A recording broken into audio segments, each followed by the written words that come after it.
Hi again, everybody. So this is we're continuing on the technology theme, but this is going deep on the development of apps. I think the other theme that we're going to hear about is the topic of public-private partnerships between private sector companies and nonprofits, so we're going to dig into that. And we're going to travel all around the world on this panel as well, so that'll be exciting. So I'm going to start by introducing Roopshree Joshi, she's a program coordinator from World Education Nepal, so a nonprofit, and she's going to talk about a mobile app that was designed to help mobile workers that they developed in partnership with a private sector company. So, Roopshree. And you have 5 minutes, and you'll get a bell, and then you have 2 minutes to wrap up. Okay, thanks.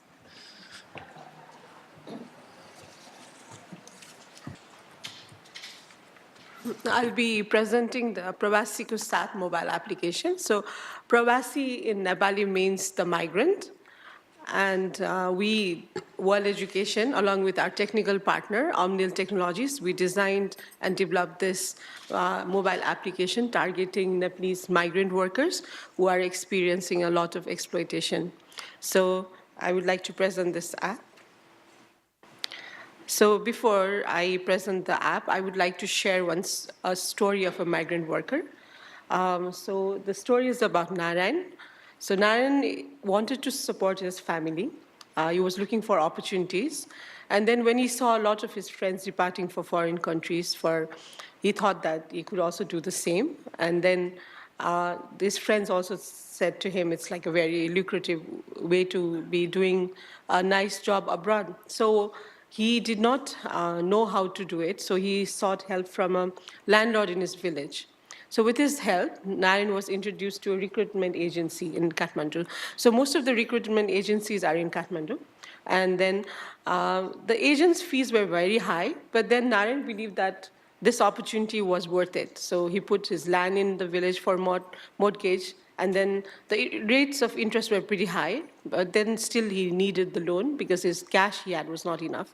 So eventually, after the recruitment agency did the documentation, and when he arrived in Qatar, he had to experience further disappointment because he was paid less than what he was promised for and was in a different job, but he could not go back to Nepal. So he ended up working long hours, and then for 31 months, he was still working in difficult circumstances, and then he returned home. So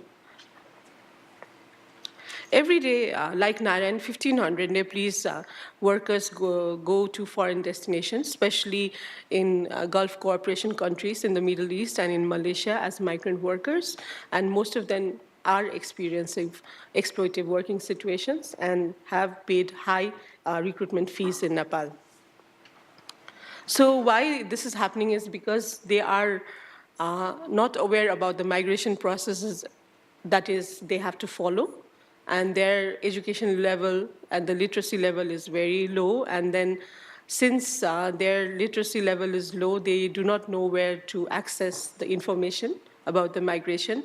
And then when they contact the agencies who are in an exploitative situation and they are able to exploit, they charge very high recruitment and fees for which they have to take loans. So most of the times, the migrant workers have to take loans at the interest rate of 60%. Some also have taken at 80%. When we meet migrant workers, they have taken at 80% as well. So this is something that has also trapped them for further debt, another new cycle of debt.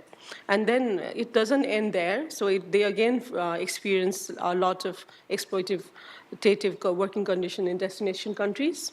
And then despite experiencing all this working difficult circumstances when they send the remittances back to their homes, that is also not used very productively. And then, so it's just something that when they come back home, then they feel that they again have to go back despite difficult situations. So we were thinking that how can we help, because it's such exploitation that we have to see every day, and then maybe financial literacy classes can help them so that they can make their decision making in a very proper manner. But then when we go to villages, we can only serve in a very small number, 30, 20 in one village. So how can we meet such a high demand? Because every year 500,000 Nepalese men and women are going abroad. So how can we do that? So we thought about designing this application, and then we designed this along in consultation with migrant workers. So name of the application is Prabasi Ko Saath, and this is the website. And then we have designed it for Android as well as an iOS. And since not many of the migrant workers have mobile phones, then we also have a web version where they can log on to. So this is something that we have we designed this project and this application after consultation with 100 migrant workers. So from the 100, there were like 65 migrant workers who had returned to Nepal and 35 who were going abroad. So this application has two components. One is the safe migration information, another is how to manage their finances. So it's in three processes, like decision-making, pre-employment decision-making, then pre-departure before they go abroad, and then while they are abroad, how they can manage their finances. So this is divided into three segments. So this is the pre-employment dashboard, which is about all the processes of migrations they have to follow. In this segment, we discuss in detail what the processes are and what are the costs that are involved in the process. So when they complete all the required steps, then they can do the analysis and decide for themselves whether this is beneficial for them to go abroad or not. So this is the pre-employment dashboard, which is one of the key segment of the application. And then after that, we move on to the pre-departure. This is something that they can use before they depart for foreign destinations. And these enlist what are the required documents that they need and what should be at home, and then what are the useful contacts while they are abroad, and what they should be doing and what they should not be doing while they are in destination countries. And at the same time, while abroad, there's three segments of income, remittance, and saving, because that way they can also tabulate where their hard work income is going towards. So we also are now, we are moving towards dissemination of the application, and then our plan is to work with schools and with migration networks and departure centers. So currently we have started our work with pre-departure centers where we meet migrants who are just departing for foreign countries, and when we show them the app, they say to us that this is something they should have seen a bit earlier. Now they have already made the decision. And this is something we are also trying to enforce and lobby for, that there's a lot of work that needs to be done in the pre-decision making level. Great. Thank you. Thank you, perfect. Nice job. All right, now the pressure's on. You have 7 minutes exactly at the bell. So I think we'll have you guys go next. Did you want to, do they have the same amount of time? So if it's a team. Okay, so you guys also get double time. So Okay, great. you can both go to you have slides as well, is that right? Okay, And you're going so, to start with the video? yes, so my name is Thelma Gutierrez, and my passion project is something called the Libertas Project. Similar to what you had talked about, trying to get information into the hands of people prior to arriving in their host country, so to speak. Ours focuses on what to do when people are in the United States, when they have been conned into coming or brought here under false pretenses. And so we were able to work together with several nonprofits, the Thai CDC sitting here to my left. But before we start, Baala, let's show them the video.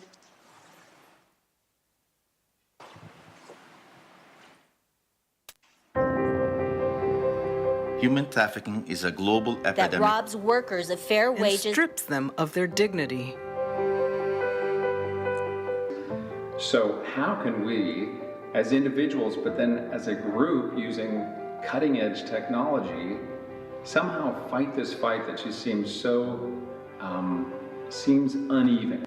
I'm a solution architect working over 20 years in the identity and security space. I work as a DevOps engineer in Corporate Functions Engineering Group. And I am the UX designer of the Libertas project.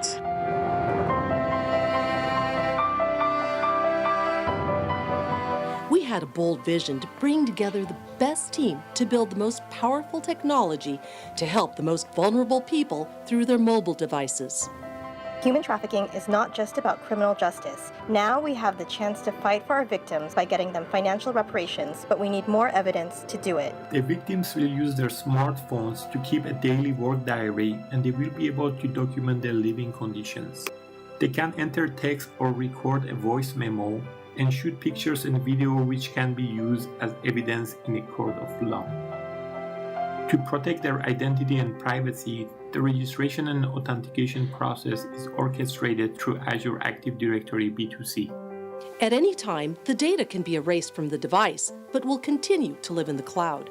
But we can then take that data and aggregate it and even spot certain trends and able to point out very specifically at a location in a certain country, in a city, in an area, where maybe there's some things, some red flags. We've partnered with a coalition of anti-trafficking organizations. Only their legal team will have access to the user's personal information. They'll analyze the data through a Power BI dashboard and determine an appropriate action. This is empirical evidence collected with smartphones, GPS technology, Azure database as a backend to store this in an encrypted fashion so it's protected and yet robust. The no-profit data administrator will provide information through a web management portal. Our app will also give users access to resources in their community and information about their legal rights. I wanted to ensure that whoever was using it would know that the people behind the app had their back.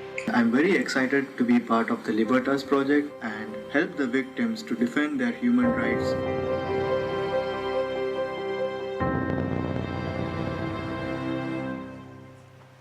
So the idea behind our solution is basically to focus on a trend, which is not just to seek criminal justice for the victims, but also economic justice. And so in order to do that, we were able to work with the Thai CDC.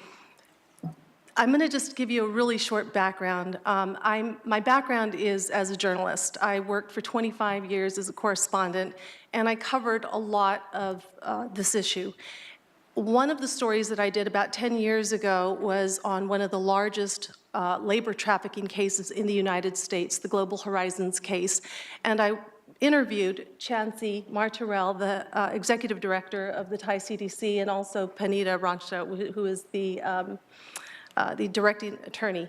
And I called Chancee about a year ago and I said, you know, I'm doing a graduate program in social entrepreneurship at Pepperdine, and I need to go on this global experience.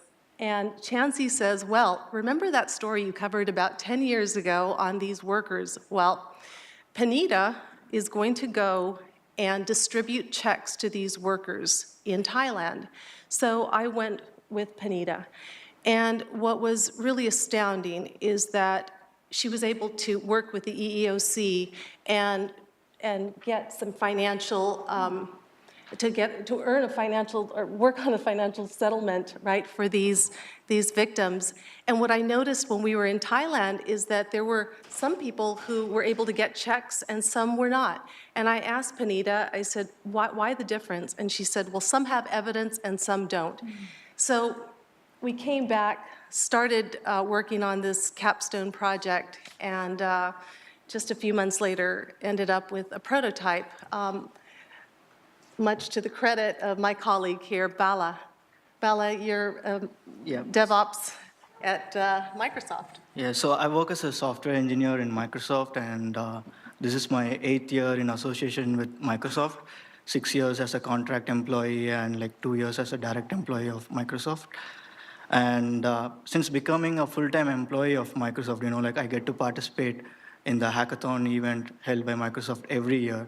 So that's like, it's called 1 Week in Microsoft, where engineers, program managers, you know, directors, and everyone, you know, come in and pitch in their ideas and then like ask for contribution from different, you know, like roles of people in Microsoft. And so Last year, when I participated in hackathon, I worked on a solution internal to Microsoft. It was not like a very innovative solution, to be frank. It's just a shift in the thought, a simple idea which would simplify the process held in Microsoft for submitting, corporate expenses and things. And that won first place in Microsoft IT employees category. So that gave really a very big boost and confidence in me to continue participating in hackathon events every year. And this year when I registered for hackathon, Bahram contacted me. So Bahram is husband of Thelma, and he works as a solution architect in Microsoft. And he contacted me and said, hey, there is an interesting project where we are trying to help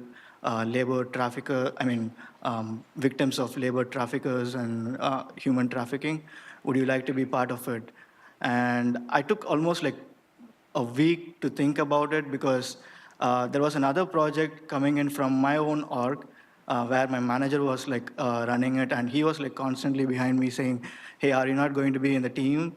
And he was sometimes pulling my leg saying, do you know, I'm going to have your connect discussions with you. That's one of the appraisal discussions that we have. And I said, no, this time I'm thinking to participate in a different team, where every year I get to develop solutions only making businesses happy. This time I want to really go into the lives of, touch the lives of people who really need help. And I said yes to Bahram, and then this is how the mobile app happened. And thanks to Thelma, she had some inspiring stories to tell to the entire team and keep us motivating. And thanks to Chancee as well, sending in some notes of encouragement and motivation while we were heads down into development on the mobile app.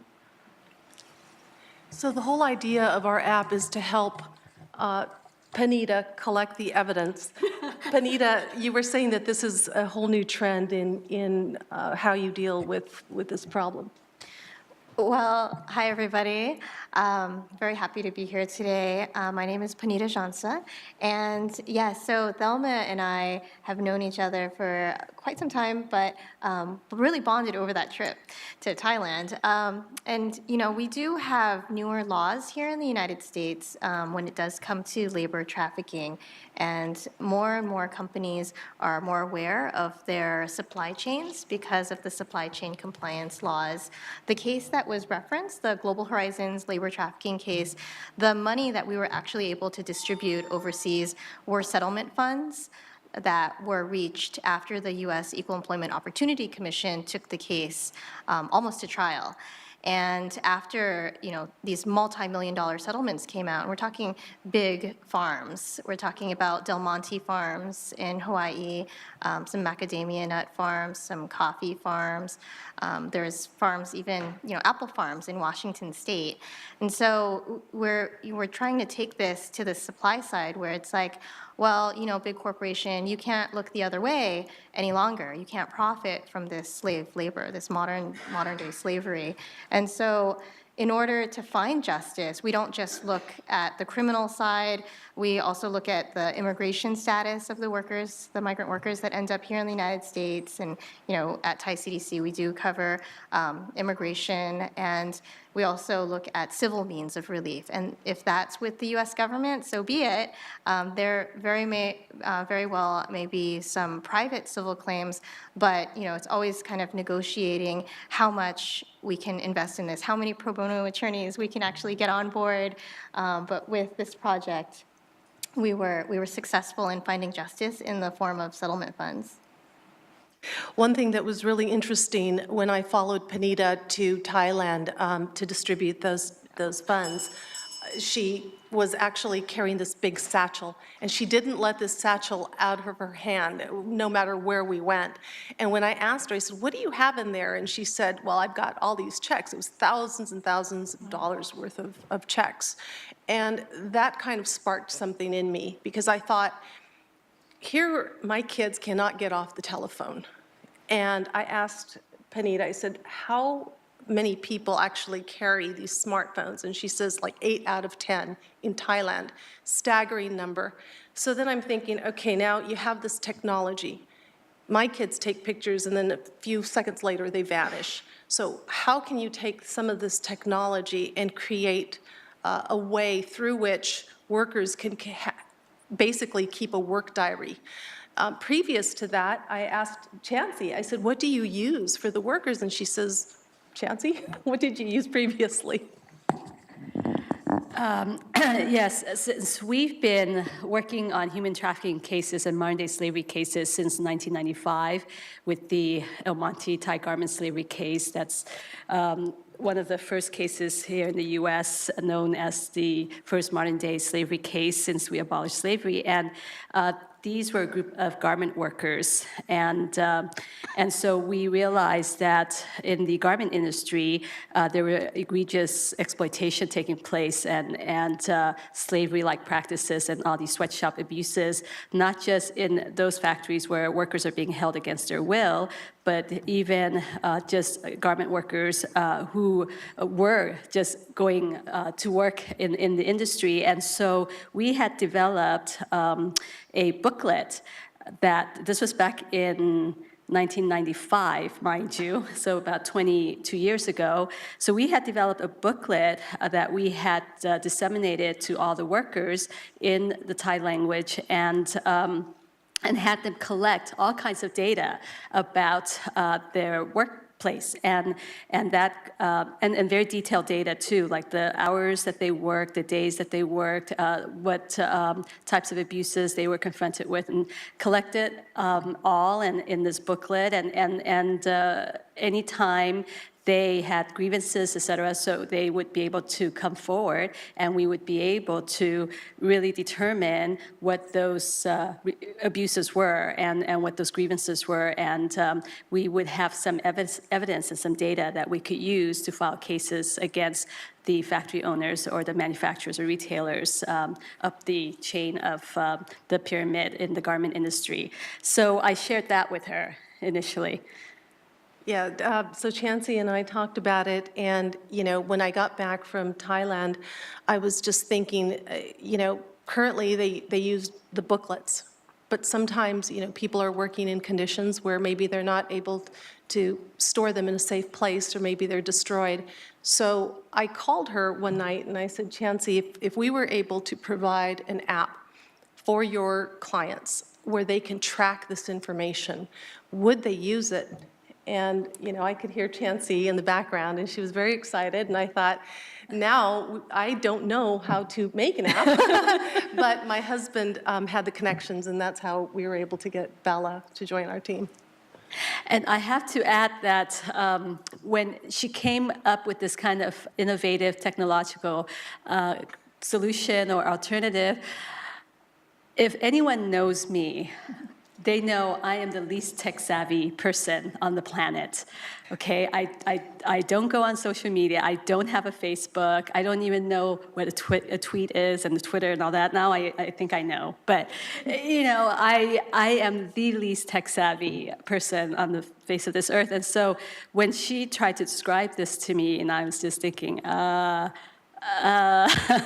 would that work? And so I've been kind of educating myself here as well in the process, and it is true that many of the workers and clients that we work with do have cell phone. I mean, literally 8 out of 10 or 9 out of 10 for that matter, and so if they are relying on this device to communicate, this could be key to exposing some of those conditions and also abuses, and getting them relief or justice. Great, so I think we have consolidated. Now, do you guys have a separate presentation or additional points you want to make before we get into the discussion? I might have a little bit, but go ahead. Do you want to go? No. And maybe just to recap, so we had the inspiration, Thelma, the journalist, and then you had the partners on the ground, Libertas, with this long history of working in this field. And then you had the private sector partners that really accelerated the technology. solution. So I guess now we're at the next stage of the Right. I think journey. we should probably cover a little bit about the Thai Community Development Center, because we're a very small nonprofit organization, and Chancee here is the founder and executive director, my boss. But she's a career urban planner that has been fighting human trafficking since 1995 with the advent of the El Monte garment slavery case. And since that case, we've just been working on case after case after case. And it's very particular to the Thai community because of the vulnerability, the extreme cruel poverty that some of the workers come from in Thailand. And I track data as well, but more so to prove to our funders that this is actually a need in our community, because we can produce victims because they come to us, because we're that trusted community center that they will turn to here in the United States. And we're located in Los Angeles, but we have clients nationwide. I have clients in almost every state. I usually take cases that are very difficult to place. I do work with a lot of NGOs nationwide, but sometimes, especially in remote areas or the South, they can be very difficult to place. But fortunately, our immigration laws are federal, so I will take their immigration cases and then try to tack them on to some other cases if they're a group claim. But maybe Chancee can give us a little more background of the other cases she had worked on before the Global Horizons case, and then maybe I can talk a little bit about our current sex trafficking case that is being cited as the largest transnational sex trafficking scheme in U.S. history.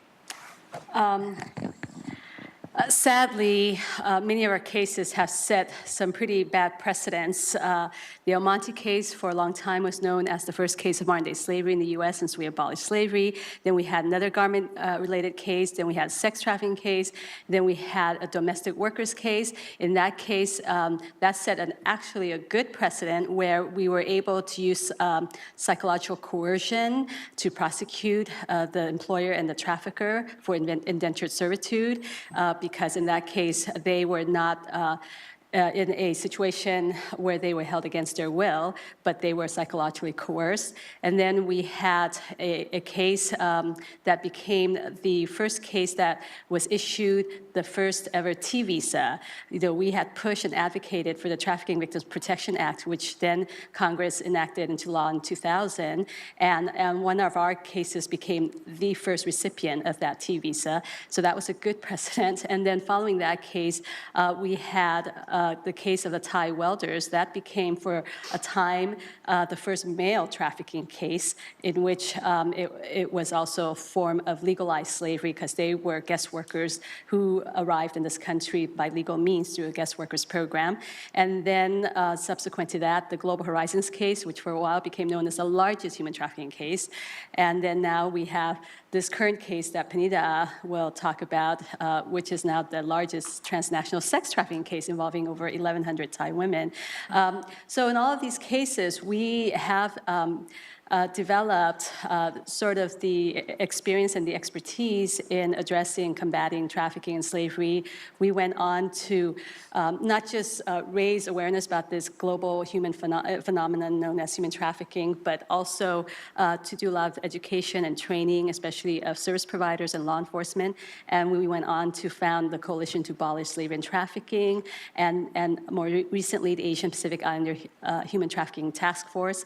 And the problem in the Thai community is that we, regardless of how smaller we are in comparison to other Asian ethnic communities in the United States, almost like a minor minority, we are disproportionately impacted by this scourge known as human trafficking. So in working with the Libertas project, we're really hoping that this mobile platform can bring more victims to the forefront, because we know this is going on. We know what's going on. We know it's in our own backyards. And I think, the little booklets that were mentioned earlier, if you get caught with that, you're a troublemaker, and your employer, your trafficker may retaliate for you just tracking your own hours.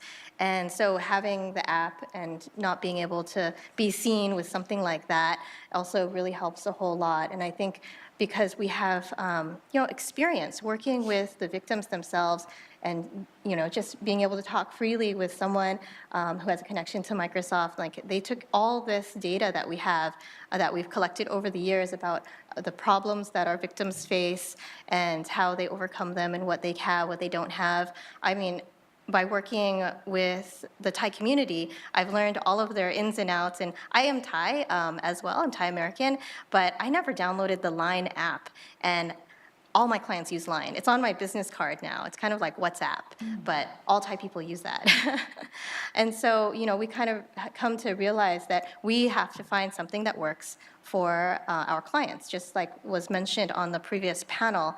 And we come to know our clients so well, and this is also true in other communities, not just the Thai community. So we're hoping that we can pilot this project, and then maybe Libertas project can be rolled out into multiple different languages, and being kind of given to community-based organizations with that linguistic and cultural competency here in the U.S. So I'd love to talk about the nitty-gritty of designing apps and products, technology products, because you usually start with this grand vision, and then the nuts and bolts of like, where do you want the button to go and what data, and is it green or is it yellow, and nobody looks at the yellow, and so I want to understand from you, because I sort of gleaned it from your process. You started high and then you identified pre-departure, so you found those pain points. So I'd love for both of you guys to walk through maybe just the 5 steps in 2 minutes or so. What were the key steps that you went through from idea, inspiration, to implementation, and where are you at now in that stage? And what did you learn along the way? Easy question. I know. I always add 10 questions on top of the one, but. So what we first did was we reviewed the literature of what was available, the government literature, the ILO literature, and other literature on migration. And then what we did is, based on that, we again went and discussed with migrant workers on their experiences. So deep user research and benchmarking around the problem. Yes. So we discussed with the migrant worker what they would like to see on the app. So we went to 10 districts in Nepal. So Nepal has 75 districts. So we went to 10 districts, and then 10 migrants, and then 100 migrants in 10 districts. Wow. And then we discussed with them, and they shared their experiences on what they would like to see in the app. So basically, we discussed with them on how we can break down the cost. So the design of the app was, we had discussed that we could have it like a calculator. So the design is basically the dashboard looks like a calculator.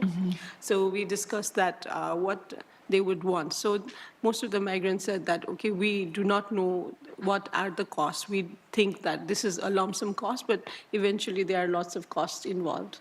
So we'd like to have a breakdown of the costs. So these certain feedbacks like that we incorporated from the migrants. And then what we did is we designed the application in a prototype, in a paper version. And then we again went back to them. So from 100, we again went back to 50. Wow. And then we had the paper testing done. And then on that also, they found some buttons not friendly, and they wanted some more audio.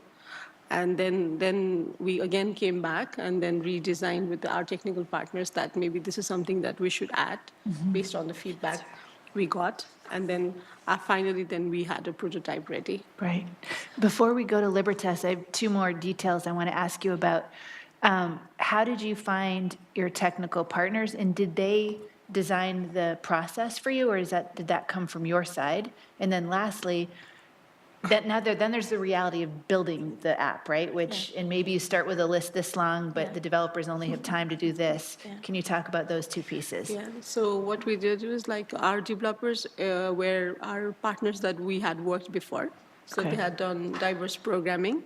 And then what happened with them, we went to a tech camp. So this product was awarded in a tech camp. So Great. we went, and then during the tech camp also, we designed the flow with our technical partners.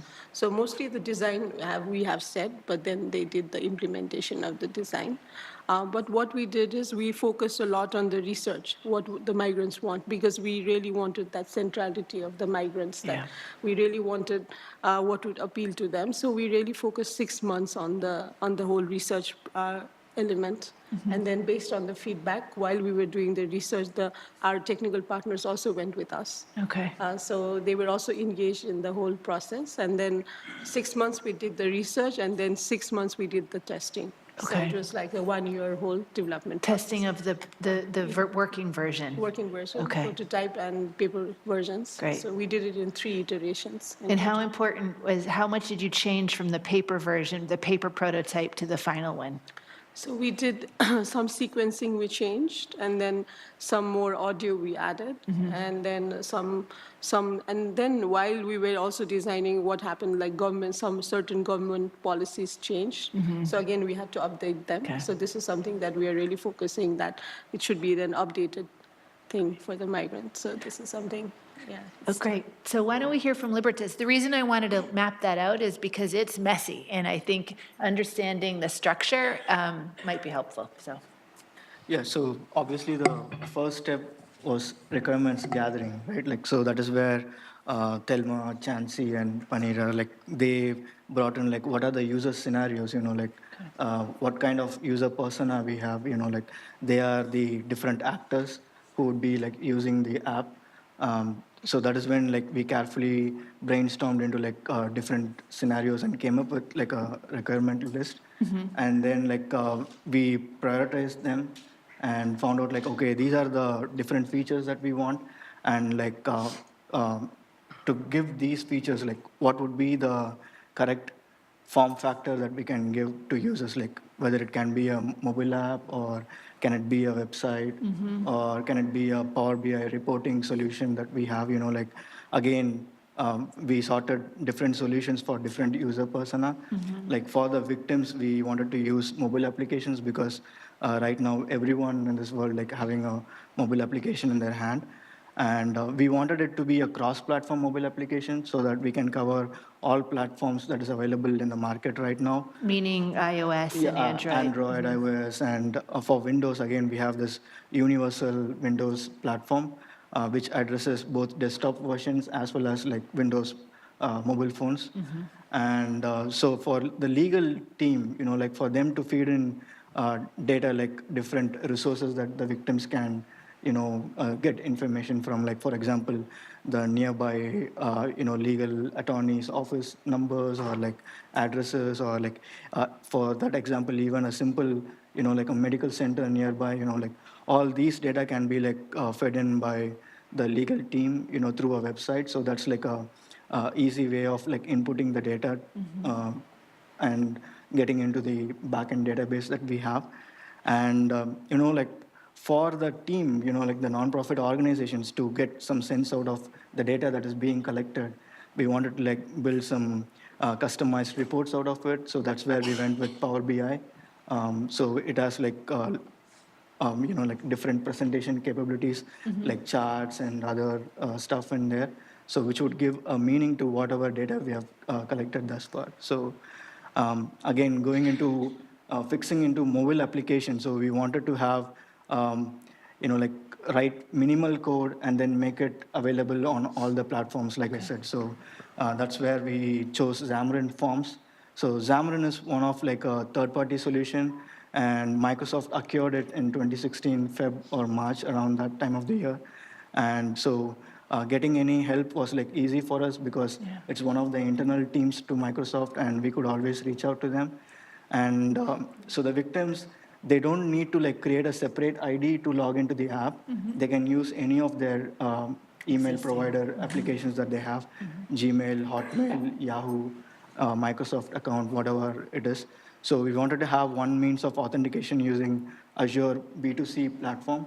So where like different identity providers can be used and they can log in using any ID they have. And the backend has to be like always available. So at no point we can have the liberty of like, like having a system down or something. So we always wanted to have always on facility on the backend.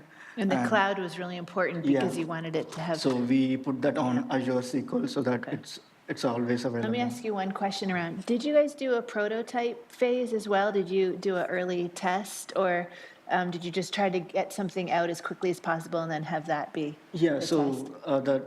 the technical team, comprised of like people coming in from different disciplines, like user designer, solution architect, like reporting expertise, and like mobile developers and things. So we've already done this n number of times for our own internal applications. Yep. So we had that expertise in place. So we didn't want to like go forward with another, like trial phase out, because we know it's a proven solution and we have done it n number of times. So why not take that experience and then build it, stand the app up as quickly as possible. Interesting, yeah. Just for some perspective for people who have never worked in the app world. So April, we started having meetings once we got the team together. By July, we had a working prototype. And much to the credit of course, Baala and the tech team. One of the things that we had to do, because we all work full-time jobs, this was just a passion project for all of us. And but I knew that we needed to have a deadline. So I found out about this hackathon. I registered our team into the hackathon, and I put all of their names on it. And that kind of put a little fire under us, right? Yeah. So there were a lot of fancy features coming in, and all I wanted to do was like a minimum viable product, like which has the basic features which we can like bring it on with victims and then like test it out and then slowly build new features. So the fancy features were coming from your colleagues that wanted to. Yeah, so during the requirements gathering, like we brainstormed and like we jotted down a lot of ideas, like how, like fancy this app can be.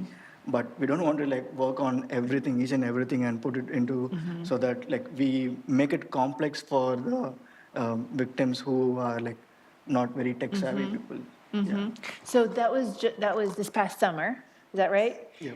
So where are you at in the journey now? It's a pilot?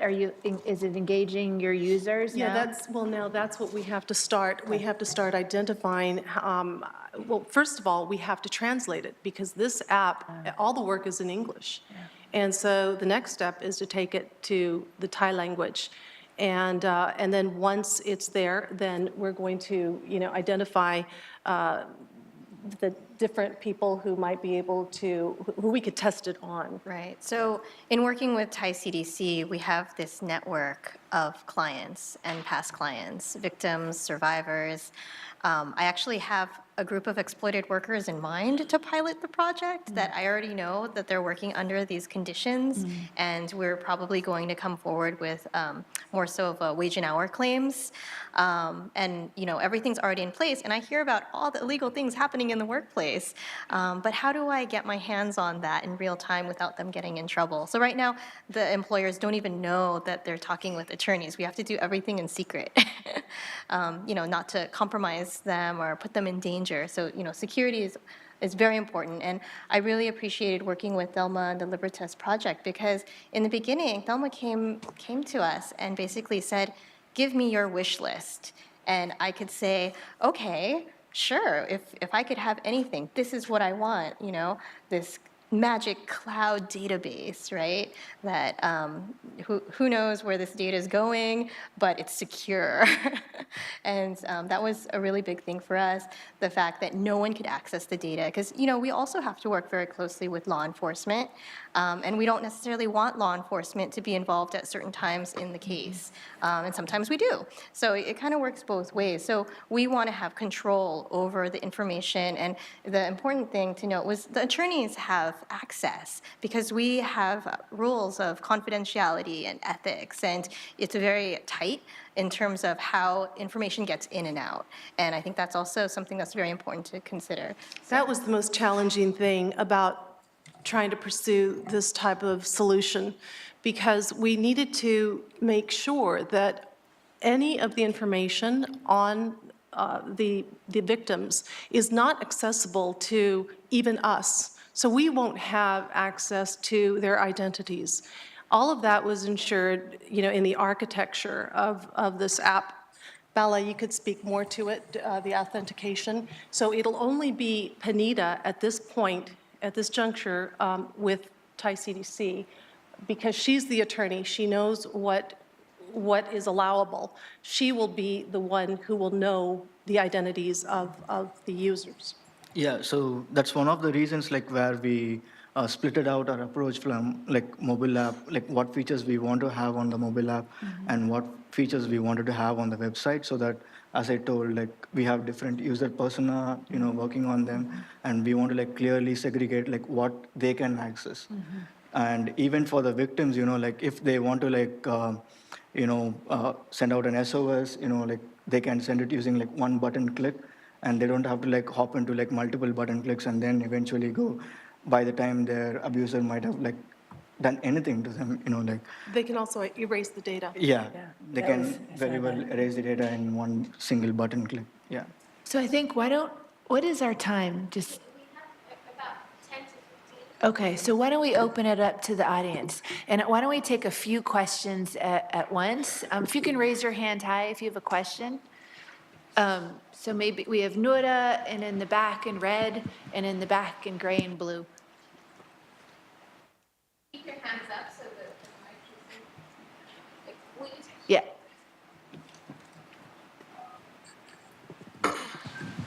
All right, so we'll take two for now, and then we'll wait and get the microphone. So why don't we start with you in the red? Hi, this is Hannah Tanyani from UniCS. I have a question for the Libertas team. I was wondering about chain of custody of the evidence that's collected, and I know that's often a thing that with digital evidence you have to make sure that it's captured, it's stored, and it's transmitted in a way that it can be used in court. And I was wondering how you factored this into the design, or if it is a factor under the American law. I'm not sure how things work here. Let's take another one, and then we'll answer them both at the same time. So the gentleman in the back there. Excuse me. Philip from the graduate school. This is actually for, I believe, Roopshree, regarding the pre-departure centers. I'm not sure if you've, there's, cooperation as far as those centers giving you information regarding the persons that are going through those centers, and how difficult it is to obtain that information, because I know some of these organizations may be underground organizations, especially for people going to the GCC area, for example. And then as far as accessibility to the mobile devices when they get to some of those host countries, because I know sometimes there's a tendency to confiscate their capacity to access some of these gadgets when they're out there. So. Okay, why don't we start with Libertas? And that was really around the legal standards for evidence collection, and was that baked into the app? Okay, so I can take it on. So right now, we haven't actually collected anything for use, but we do receive certain evidence from our victims. So sometimes they bring us photos and bring us certain journals with their work hours and things like that. And this is just another way for them to capture this information. So we don't do anything to it. It's a way for us to kind of track who they are, where they are, any kind of information they want to give us. But it's really their information. And a lot of the times when we don't have it, we just have their word. So this sort of corroborates what they're saying. And we definitely have had some feedback from especially USCIS, where we don't have enough evidence. And they basically don't believe what our victim says actually happened to them. And it's a tragedy, and I know there's a lot of visa fraud going on, but in terms of having that corroborating evidence, whether it's, criminal courts or immigration status, it's still very important to have that. So before we go to the next answer, if you have another question, can you raise your hand high and we can get the microphones to you right now while we're having the other questions answered. So the next question, I think, was for you, and it was about the pre-departure, and then how do you get access to those centers? And then once you're in country, the logistics issues with the access to data, did I get that right? While in country. When in country? Yeah. The question was really around how do you continue to get data once they're in country? Because are there any difficulties essentially once they're away from you? Okay. So the pre-departure centers are the center where they just prior to their departure, they come there. So it's a mandatory 2-day training where they have to follow. And so when we go there, so we introduce the app. So it's through students, because we are also wanting students who are also young, like the migrants, to interact with each other. So the students introduce the application at the pre-departure centers, and then by that time, for them, most of them have already completed the process. But then what they say to us is that now they know about the app and they will share with others from their village, and also the people that they meet while they are abroad. So we also, in the app, we also have a while abroad segment where they can manage their remittances and other savings, and also have access to other information about the destination countries. So I think at that point, those elements are also important. So it's once they're in country, Yes. it's more of a resource as opposed to a data collection tool for you. Yeah. Yes. Can you talk maybe a little bit, I think also at the heart of your question was around impact and reach. So maybe talk a little bit about how many people are using it, what are you seeing from the data? I don't remember how long it's been in use. So it's just been recently launched. We have just started the dissemination. It's just been 2 months we have started. Okay. And then we started from the pre-departure centers because we want the message to be across to destination countries where they can use those segments. But then at the same time now, from December, we will start our community dissemination where we will go to people who have not made the decision, so we can support them in their pre-decision level. Then at that time, they might be in various stages of migration, but then they still will be there in their own villages, so where they can make more informed decision based by using on the application. Since this is a very new application, so it's still time. So around, so far, 200 users. That's still pretty good. I mean, but then, so we hope to reach around 7,000 in a year. So this is our target for a year, that we reach out, and based on that, based on the feedback that we collect, then we also are planning to do a revised version. So now you guys are both in the phase of, got the tool, but that's only half the problem, right? Now you got to get the users. So this is the next part of the problem. Okay, Noura and then Julie, is that you? My eyes are not that. Yeah. Oh, perfect. Because I was going to say we have the director of the human trafficking legal clinic from BU Law School here. So, two quick questions. I know there's a couple of other people who wanted to ask. Roopshree, that was a really interesting. A really interesting project, and I'm from the Gulf and work on Gulf migration, so I look at it from the receiving side. And I was wondering, one thing that we see that is just insane is how much money goes to the recruitment companies. And it's like, similarly to that question about sex work versus trafficking, it's not just consent. The question of consent is not the necessary distinguisher between voluntary labor and what becomes forced labor. And, not just because I'm a Gulf citizen, but I've seen it happen that from the perspective of the employer or the sponsor, you might be doing everything right. In fact, to just get a visa, to actually to work with a recruitment agency from one of the Asian states, right now in Bahrain, that costs close to $5,000. Just the fee to the recruitment agency, plus all the visa fees, to the government. Plus, then you're supposed to pay all housing and all expenses. I'm not saying everyone does that. I know that from the employer side, there's a lot of abuses. But even when all of those things are met, we end up with migrants who are in deep debt because like you said, the recruiters in Kathmandu, and to reach all of Nepal, they subcontract out these recruitments. So it would be really interesting to understand these chains across Asia a little bit more, and to hear from you the role of the recruitment agencies in this trafficking network. And then for the Libertas project and the whole group, I mean, phenomenal work, and it's just really exciting to hear the accomplishments that you've already made in terms of also utilizing the T visa and utilizing the legal structure. And I guess my question is, do you see that there's a gendered component in the kinds of cases you can win, that it's easier to paint a woman as a victim than a man? Kaya's going to use prerogative to sneak in one quick question, then we'll go to Joe. It's a very quick question. It's probably not a quick answer, though. And that is, tomorrow we're going to be doing a lot of more public policy perspective and political kind of top-down perspective. To what degree do you see yourself in the role or the responsibility as data generators for larger public policy questions and for computational simulation as well? You know, have you addressed this? I think we'll answer these. I think plenty. Regarding the recruitment agencies, Panida could definitely answer that one, and then I could talk about the gender, and then between Libertas and ICC, we talk about the data, as well. So, Panida, you want to talk about the recruitment? Sure. Agencies?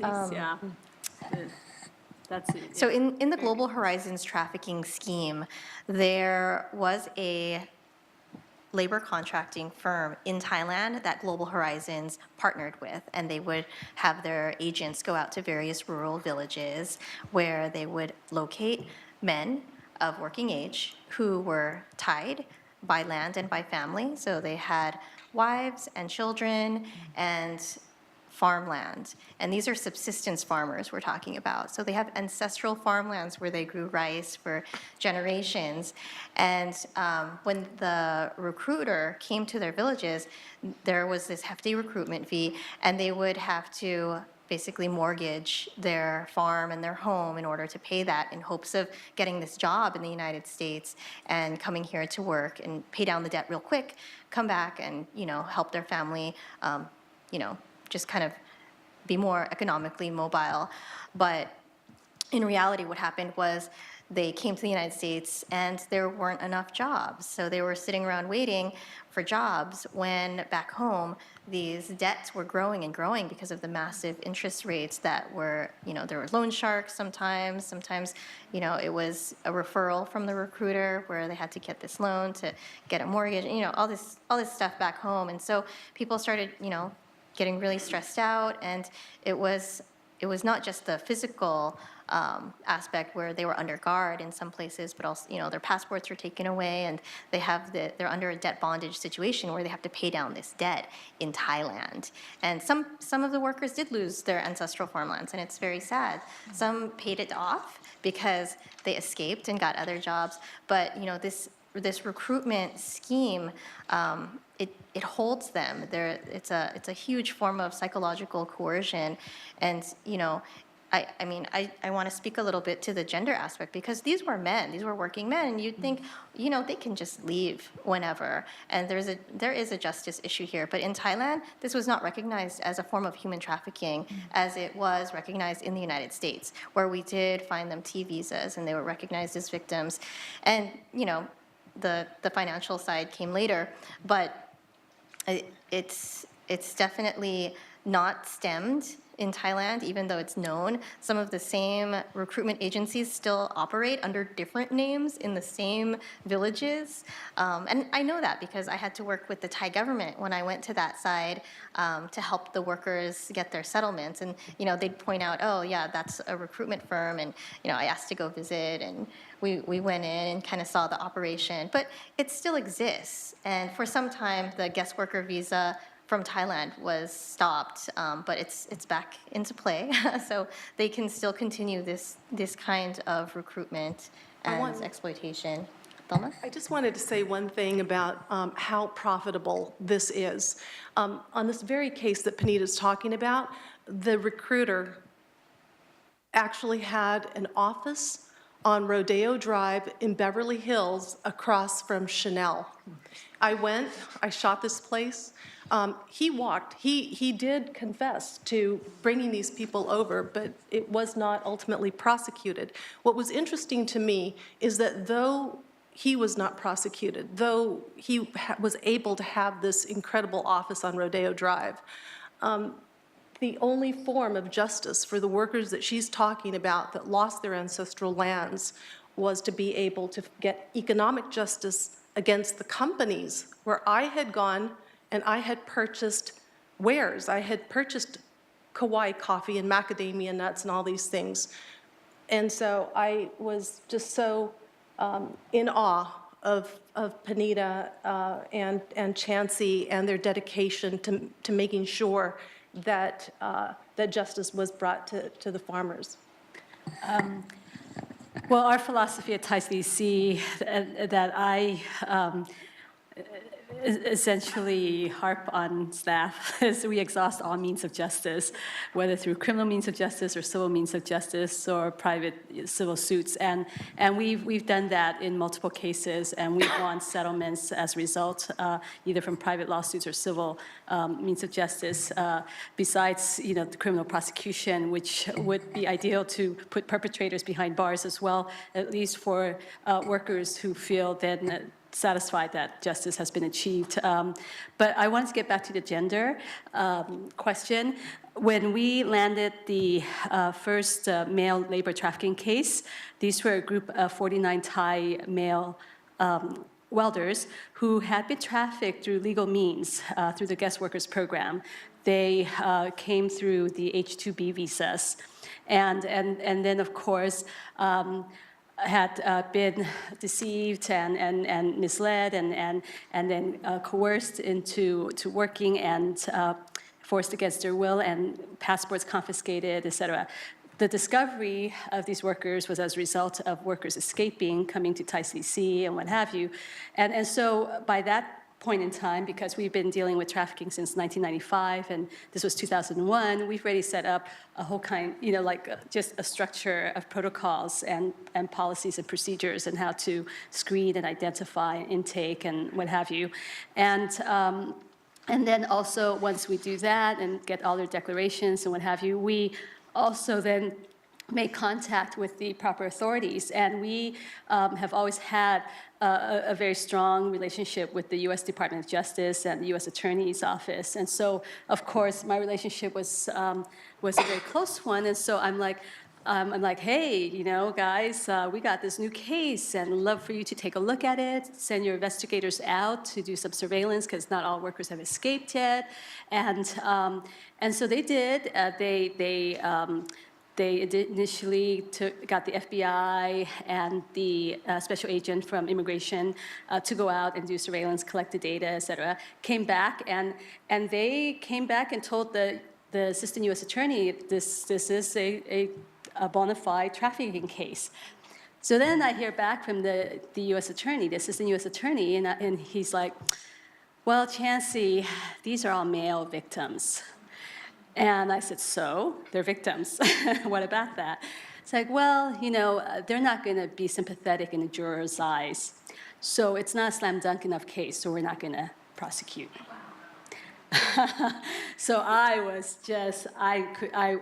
in total disbelief because, so by that point, we had already began realizing that the U.S. government was not enforcing its own anti-trafficking laws. In fact, they were not acting on the broader definition of trafficking, meaning all forms of slavery-like practices and forced labor, male, women, children, what have you. And so, so that had a lot to do with the administration at the time.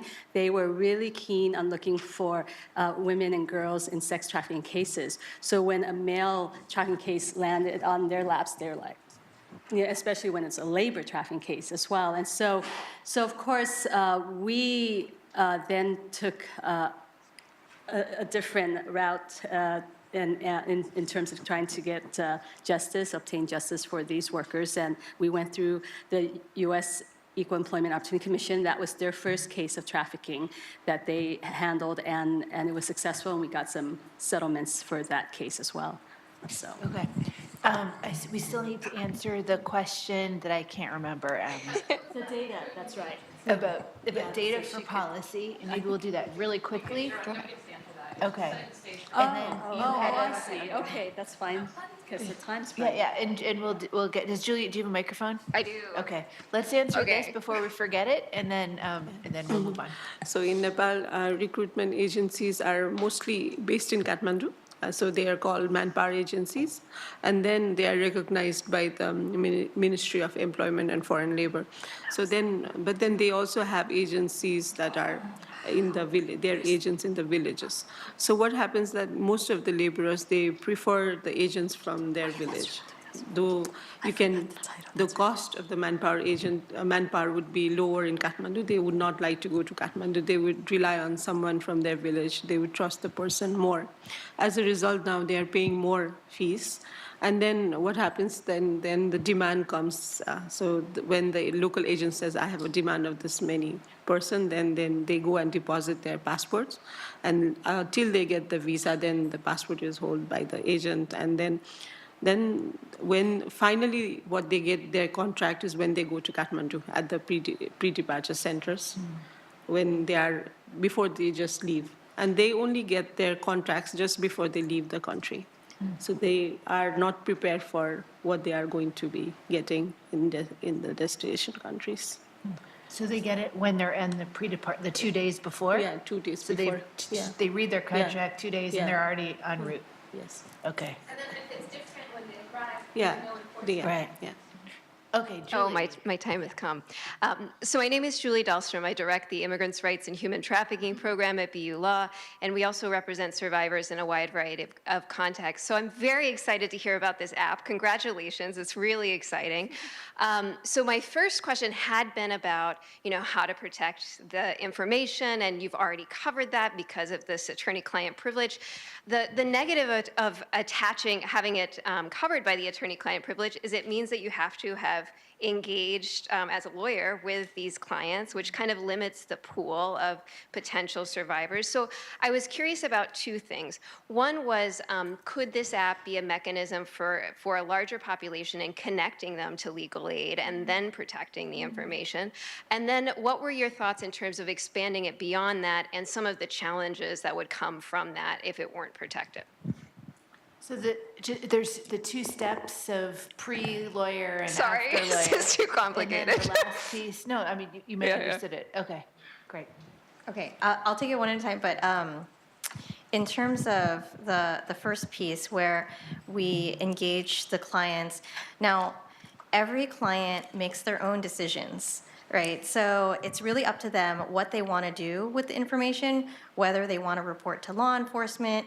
We're really just kind of guiding them and providing them with legal access. And I think that's really key. So even though they might have a lawyer, I can fight all I want to fight, but it's not my case, right? So if this is what they want to do, this is what they want to do, and we're going to help them do it.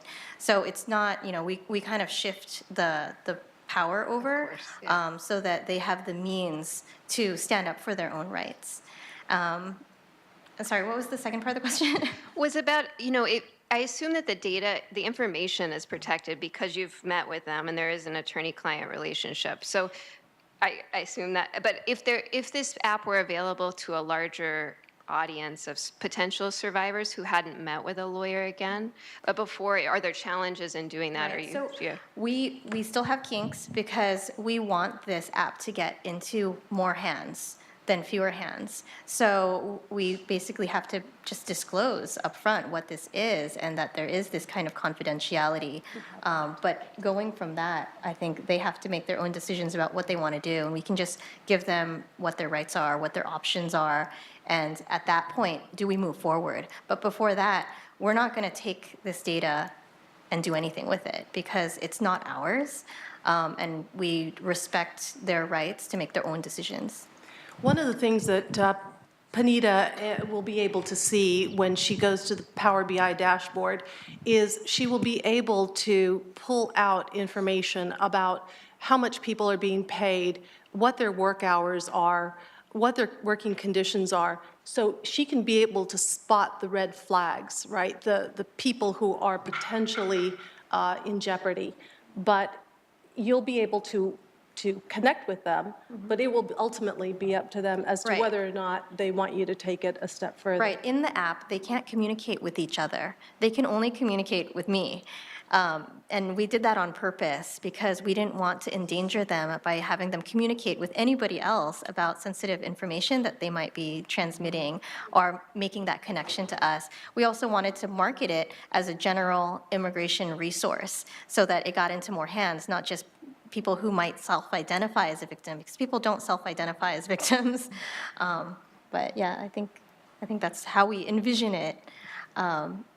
And I just wanted to mention that I did co-author an article with Professor Sudarat Musikwong, who was most recently a professor at Siena College, and the title is Debt Bondage, Scales of Intensity, Thai Overseas Agricultural Workers in the United States, where we did Global Horizons as a case study, and we laid out the debt bondage factors and, kind of laid it out in a scale. So I think we're at time. Just a couple reflections that I have is that one question, which is, are your tools open source? Are they available for other organizations to use? Is that something you've thought about? Because it does seem, the reflection is, it does seem that there are other possible use cases that other organizations might be able to take the bones of what you've done and imagine other possibilities. There definitely seems down the line, you guys are both going to have a ton of interesting data, which could have a lot of interesting possibilities for research impact and product evolution. So I wanted to ask you guys for two final comments, maybe just one from your group and from you, about what having gone through this process, especially with an external partner, a technical partner that was not an NGO, and in terms of well, why don't we leave it with that? In terms of the process, is there anything that you would recommend other folks that are thinking about such a collaboration regarding a process any changes or important points that you would recommend for a similar process that other organizations might go through based on your experience? And if maybe I'll start with you, since you guys can think about what you, is that okay?